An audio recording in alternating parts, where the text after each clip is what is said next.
As-tu déjà levé les yeux vers le ciel nocturne et imaginé que des récits anciens se cachent parmi les étoiles? Pour les Grecs et les Romains, le ciel n'était pas qu'un voile sombre, constellé de lumière. C'était un livre sacré, où dieux, héros et créatures légendaires gravaient leurs traces pour l'éternité. Au XIIe siècle, après JC, l'astronome et mathématicien Ptolémée recensa 48 constellations dans son Almageste. Mais seules 35 d'entre elles représentent de véritables figures mythologiques. Et les autres, des instruments, des triangles, des symboles, utiles aux astronomes, mais sans âme mythique.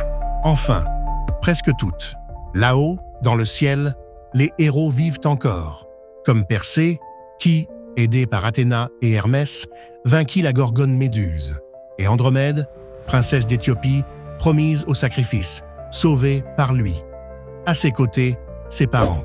Cassiopée, la reine vaniteuse qui osa se comparer aux Néréides, et Céphée, roi d'Éthiopie, impuissant face à la colère des dieux. À l'ouest se dresse Orion, le grand chasseur. Son histoire est enveloppée de mystères. Certains disent qu'il fut aimé d'Artémis, d'autres qu'elle le tua, par jalousie ou vengeance divine. Quoi qu'il en soit, la déesse l'éleva parmi les étoiles. Et voici Héraclès, le héros aux 12 travaux, encore armé de sa massue céleste, prêt à combattre. Tout en haut brille Ophiuchus, le porteur de serpents, qui incarne Asclépios, le dieu guérisseur capable de défier la mort. Et Auriga, le cocher du ciel, sans doute Érictonios, l'inventeur du char. Les enfants des dieux peuplent aussi le ciel. Castor et Pollux, les Gémeaux, l'un mortel, l'autre immortel, unis à jamais parmi les étoiles. Verseau, les chansons des dieux, et Ganymède, le jeune Troyen enlevé par Zeus pour sa beauté. Sagittaire, le centaure archer, est souvent identifié à Chiron, le plus sage des centaures. Tout comme le centaure, autre reflet du même mythe.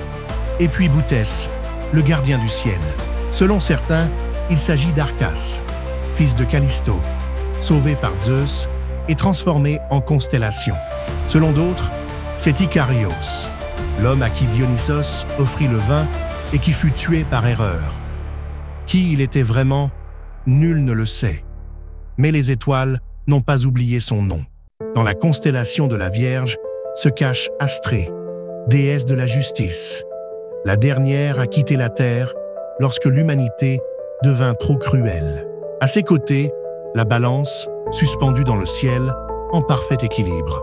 Et dans le coin, le plus romantique de la voûte céleste, brille la couronne boréale, le diadème d'Ariane, offert par Dionysos comme symbole d'un amour éternel. Non loin de là, la lyre, l'instrument d'Orphée, dont la musique pouvait émouvoir jusqu'aux enfers. Mais tous ceux qui brillent dans le ciel ne sont pas des dieux ou des héros. Il y a aussi des monstres, comme Céto, la bête marine envoyée par Poséidon pour ravager les côtes, ou l'hydre, le serpent à plusieurs têtes, affronté par Héraclès. Draco, le gardien draconique des pommes d'or du jardin des Hespérides. Et le phénix, l'oiseau sacré qui meurt dans les flammes et renaît de ses propres cendres. Et lui, Pégase, le cheval ailé né du sang de Méduse. Contrairement à la croyance populaire, ce n'est pas Persée qui le monta, mais Bellérophon, le héros qui le dompta pour vaincre la chimère. Pégase vole encore aujourd'hui, libre parmi les étoiles. Étonnamment, Ptolémée ne l'inclut pas dans ses 48 constellations. Seul un fragment de son corps est mentionné sous le nom générique d'Eulécus. Ce n'est que plus tard que Pégase fut reconnu comme constellation mythologique à part entière. Et aujourd'hui, il fait partie des 88 constellations officielles de l'astronomie moderne. Le ciel est peuplé d'animaux symboliques, liés aux dieux et aux légendes. Lion, le lion de Némée, invincible jusqu'à l'arrivée d'Héraclès. Taureau, la forme prise par Zeus pour enlever Europe. Bélier, celui de la toison d'or, poursuivi par Jason et les Argonautes.